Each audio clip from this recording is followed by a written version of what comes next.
So hello and welcome back, fellow banknote collectors. This is Glenn, and in today's video we are going to look at Thailand's banknotes that were issued between 1953 till the late 60s to 70s, depending on the denomination. Like the 1 baht was converted to a coin in 1960. I don't have the 100 baht, but that was changed over in 1971. And these banknotes actually feature Rama this ninth. Sorry, just having a look at something for a minute, got distracted. So this is Rama the 9th, and this series is actually the throne hall series, because on the, look at the largest one actually, on the reverse we have the throne hall, and this is actually in Bangkok. And this series actually was first introduced in 1939 with this throne hall on the back. Initially it had Rama the 8th on it, and there's about 4 different versions with him on it, 3 or 4. And there's 2 versions with Rama the 9th. So they, as the king aged, they usually updated his effigy. And this is the last one with his effigy of when he was in his 20s. And the previous one was when he was in his teens. And as inflation took hold in Thailand, the banknotes actually got smaller. So the 20 baht is actually the lowest banknote in circulation now. And this is the 20 baht. And these ones are actually quite a common banknote to get, but Thai banknotes, because of the exchange rate, are also a bit expensive as well. So these were issued by the government of Thailand, not the Bank of Thailand, so most likely the finance ministry would have issued these, and they also get different signature combinations depending on the actual year. And you see the serial number, we have it in Thai numerals and Arabic numerals, and we also have a letter in Latin and the Thai alphabet.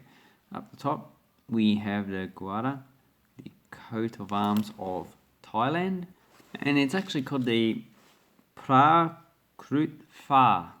So I know Thailand's a tonal language, but I'm not too sure if those tones are actually correct, or even if the pronunciation was correct.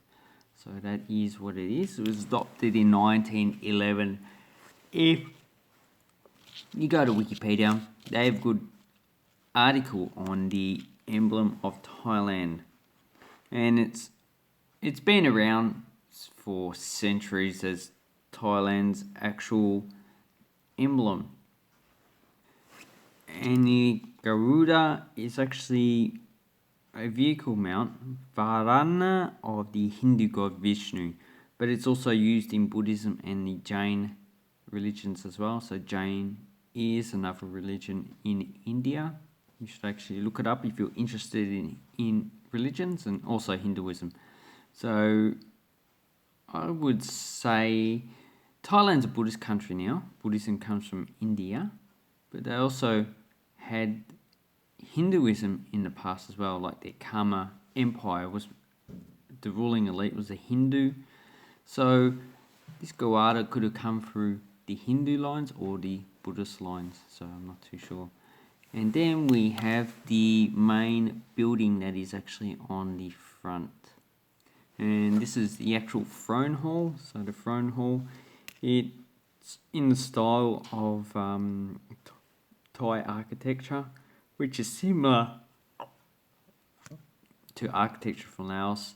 It has a lot of adoptions from India and China, like Vietnamese architecture has a lot more adoptions from China, and that would have flowed through Cambodia to Thailand, and as well as Indian would have flowed through Burma to Thailand to Cambodia. Very influential from other cultures, and they're actually quite a nice building. And here we have King Rama. Also he has medals, so he's got a military uniform. And if you look at throne hall on the back, that's pretty much more like it is definitely European style.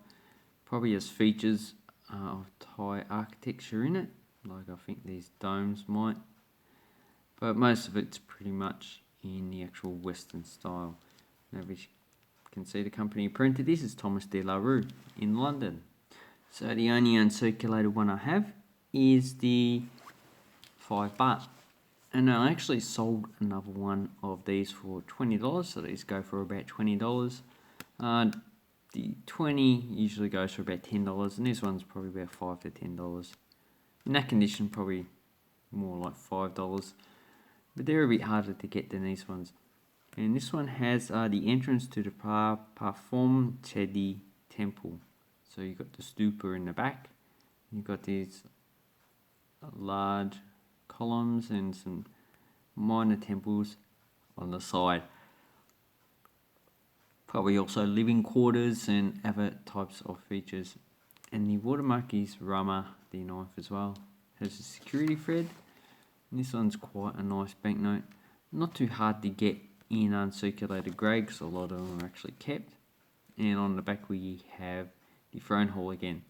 As you can see, here's the entrance gate there between the two large pillars. And we have columns. So they're definitely derived from Greek and Greek architecture, which is derived from probably has a lot of Egyptian influence, but columns in the Middle East is actually not pretty unique. A lot of different cultures actually adopted it. Then we have the 1 baht. So this is actually in pretty poor condition, as you can see. Well circulated banknote. It's replaced in 1960 with a banknote, with a coin, should I say. So if we look at some sold items, you can see I don't have the 10 baht, but we've got the 5, 10 and 20, $30. So you can pretty much get the lower denominations for $30. And if you want it uncirculated, you'll be paying a bit more money. And here you go. Another grouping. So these are not too expensive in circulated condition. It's when you get to uncirculated like these ones, that's when you get into the actual expensive banknotes. So this is for 1953. You can probably put in other dates and come up with different denominations, probably even cheaper. But 1953 is probably the highest print because it's when they actually issued new banknotes. Yeah, very fine, extremely fine, no under 20. The 100 is a bit harder to get, so you need to look around for those.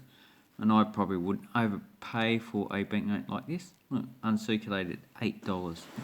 Don't worry about the postage, it depends on where you are. And here you go, $80. So there is a big difference between those two. One's been graded, the other one has not, as far as I know. So $8 to $80, that's 10 times the amount. So anyway, they're actually a nice banknote series to actually own. So if you don't own Thai banknotes, I encourage you to actually get into it. Now the banknotes, as you get earlier in the state, are actually a bit harder to get because at this time tourism started to take off. So a lot of people would have taken this currency out, and also the wealth of Thailand. Thailand started to increase in wealth, even though it's still a poor country. Right now, they're actually developing pretty fast, and they'll be, I'd say they're probably ranked as a second world country. The countries around it are obviously third world. You've got Cambodia, Laos, Burma, you've got China up north, Malaysia down south, which would be a second world country as well. They're developing pretty fast. And so in the 50s and 60s, especially the 60s, because you had a lot of American troops who would have passed through Thailand during the Vietnam, Cambodia, Laos wars, civil wars, and yeah, a lot of this currency would have been taken out, which beforehand, before the 50s, Probably not a lot of it would have actually left the country because tourism wasn't a high point at that time. And while a lot of currency would have been held by people, majority of people were poor, so they wouldn't have actually kept these banknotes. Anyway, I hope you liked my little review of Thailand's banknotes from 1953. Hope it didn't go on too long. And also, I'd like to say thank you very much for watching my video. I'll leave a link down below to eBay, affiliate link for Thai banknotes, and have an awesome banknote collecting time. Thank you very much, and goodbye.